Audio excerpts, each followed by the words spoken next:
नमस्कार बच्चों।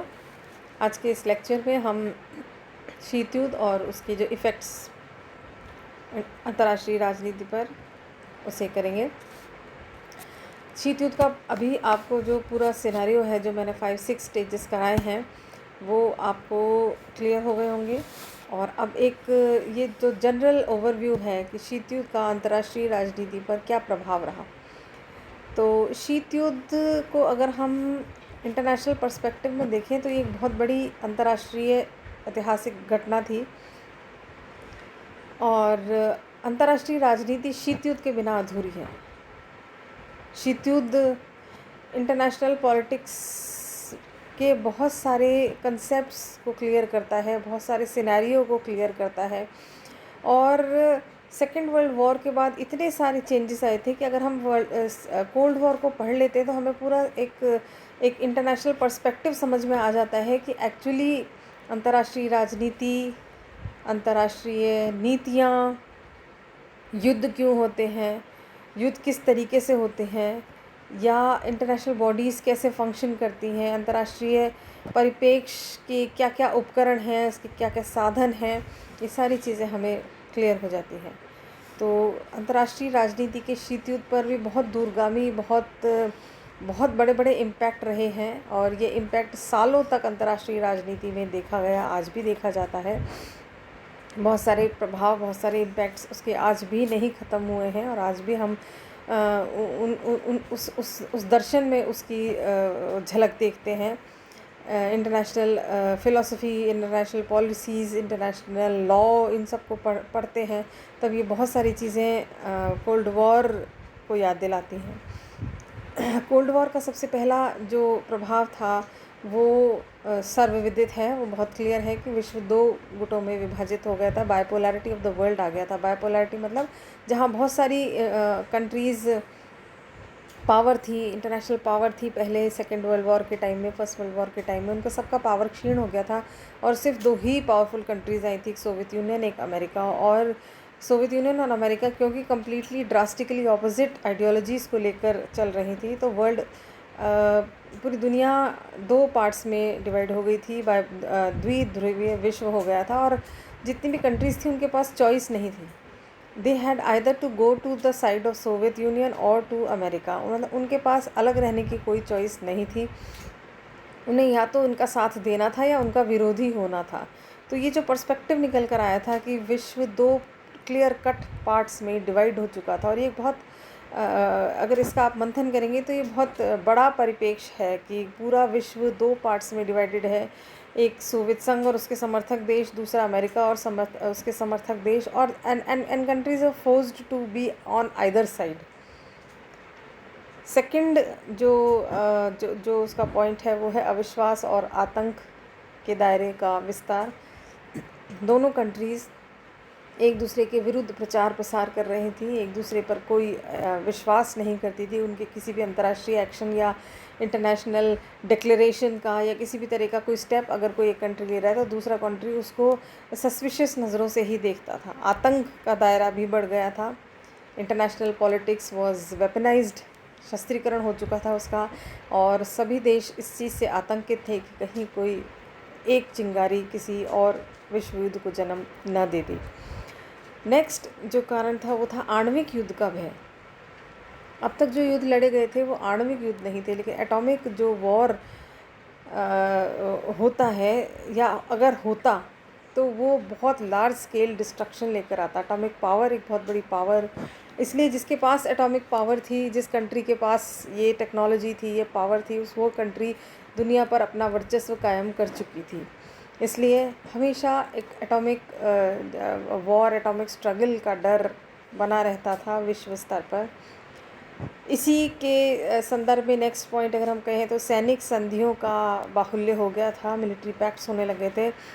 जहाँ अंतर्राष्ट्रीय राजनीति में हम ज़्यादातर पॉलिटिकल पैक्ट्स की बात करते हैं, इकोनॉमिक पैक्ट्स की बात करते हैं, कल्चरल पैक्ट्स की बात करते हैं, साइंटिफिक पैक्ट्स की बात करते हैं। अंतर्राष्ट्रीय राजनीति में कोल्ड वॉर के टाइम में मिलिट्री पैक्ट्स ही थे। नेटो, वारसा, सेंटो, सीटो, ये सारे मिलिट्री पैक्ट्स हैं। और ये इस बात को दर्शाते थे कि world is always prepared at any time to come into a military struggle, वो एक सैनिक प्रतिस्पर्धा के लिए दुनिया पूर्णतः हर समय तैयार थी। नेक्स्ट जो पॉइंट है वो है शस्त्रीकरण की प्रतिस्पर्धा, कंपटीशन और रेस फॉर न्यूक्लियराइजेशन।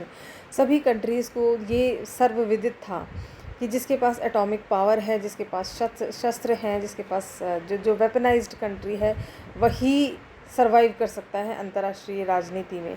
तो इसके तहत शस्त्रीकरण की होड़ लगी थी। अगर एक देश कोई प्रक्षेपास्त्र बनाता था या एक देश अगर कोई वेपन बना रहा है तो दूसरा देश भी उसकी तर्ज पर दूसरा वेपन बनाता था। नेक्स्ट जो पॉइंट है वो था अंतर्राष्ट्रीय राजनीति का यांत्रिकरण, यानी कि मैकेनाइजेशन ऑफ इंटरनेशनल पॉलिटिक्स।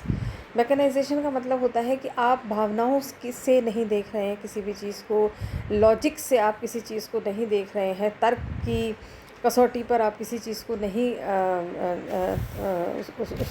उसको तोल रहे हैं, बल्कि एक मैकेनाइज्ड व्यू हो गया था। और मैकेनाइज्ड व्यू ये था कि या तो हम देखते थे कि पीस है, यानी कि युद्ध नहीं है, एक तरफ अच्छे कंट्रीज़ हैं, एक तरफ बुरी कंट्रीज़ हैं, एक तरफ देवता हैं, एक तरफ दानव हैं, एक तरफ काली भीड़ें हैं, एक तरफ सफ़ेद भीड़ें हैं। ये जो clear cut mechanisation of the world हो चुका था, ये नेहरू जी ने इसको एक निलंबित मृत्युदंड वर्ड दिया था कि cold war is a suspended death sentence. Next जो पॉइंट है वो है अंतर्राष्ट्रीय राजनीति में सैनिक दृष्टिकोण का विपोषण, यानी कि मिलिट्री आउटलुक हो चुका था अंतर्राष्ट्रीय राजनीति का, और किसी पर्सपेक्टिव में बात नहीं कर रहे थे। हमेशा कोई भी घटना, अंतर्राष्ट्रीय घटना का होना इस बात पर डिपेंड कर रहा था कि वो यही सोचते थे कि युद्ध होगा या युद्ध नहीं होगा, इसके अलावा अंतर्राष्ट्रीय दृष्टिकोण और कोई नहीं था।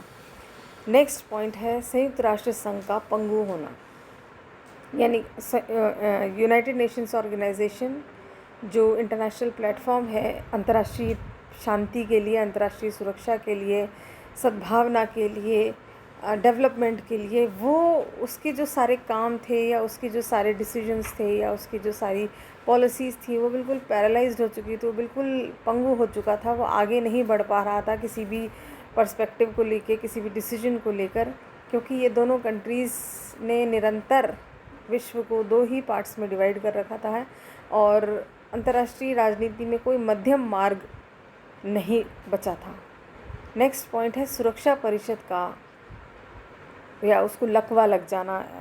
What the books always right about this, कि वो सिक्योरिटी काउंसिल पैरालाइज हो चुकी थी। और वो पैरालाइज कैसे हो चुकी थी कि सिक्योरिटी काउंसिल में जब डिसीजन लिया जाता है, कोई भी सैनिक डिसीजन लिया जा रहा है या आर्थिक डिसीजन लिया जा रहा है, किसी भी तरीके का जो भी डिसीजन, वहाँ पॉलिसीज़ जो होती हैं, वो जो बनती हैं सुरक्षा को ध्यान में रखते हुए, उनमें 5 डेवलप्ड कंट्रीज़ का समर्थन ज़रूरी है। 5 में से अगर कोई 5, यानी कि America, Soviet union, Britain, China and France, in 5 countries में से अगर कोई एक भी असहमत होता है तो वो डिसीजन लागू नहीं हो सकता है। दोनों ही कंट्रीज़ थी, यूएसए भी था और यूएसएसआर भी था इसका परमानेंट मेंबर सुरक्षा परिषद का। तो यूएसए के लिए हुए कोई भी डिसीजन यूएसएसआर उसका समर्थन नहीं करता था, या यूएसएसआर का लिया हुआ कोई भी डिसीजन यूएसए उसका समर्थन नहीं करता था। तो सुरक्षा परिषद के लेवल पर ये दिक्कत आ रही थी कि अंतर्राष्ट्रीय शांति और सुरक्षा को लेकर कोई भी डिसीजन नहीं लिया जा रहा था, क्योंकि उस अपने विरुद्ध होने वाले किसी भी डिसीजन को या तो अमेरिका या सोवियत संघ उसको वीटो कर देता था। और लास्ट पॉइंट है मानवीय कल्याण के कार्यक्रमों की उपेक्षा। जितने भी ह्यूमैनिटेरियन वर्क्स थे, क्योंकि मिलिट्री आउटलुक हो चुका था, हर समय युद्ध का भय था, हर समय युद्ध के लिए तैयारी भी थी, तो मानवीय कल्याण के कार्यक्रम जो उस समय की बहुत बड़ी ज़रूरत थी, क्योंकि बहुत सारे देश ऐसे हुए थे लैटिन अमेरिका के, एशिया के, अफ्रीका के, जो नए नए स्वतंत्र हुए थे।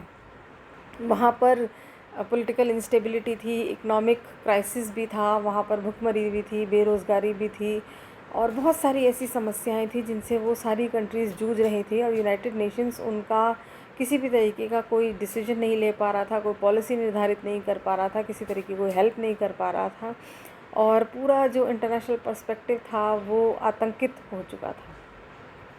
तो बच्चों, ये थे शीत युद्ध के अंतर्राष्ट्रीय राजनीति पर प्रभाव। ये चैप्टर आज आपका यही समाप्त होता है और नेक्स्ट लेक्चर में हम आपको नया चैप्टर कराएंगे, संयुक्त राष्ट्र संघ, यूनाइटेड नेशंस ऑर्गेनाइजेशन। और इस बीच में आपको 2 असाइनमेंट्स भी दे चुकी हूँ।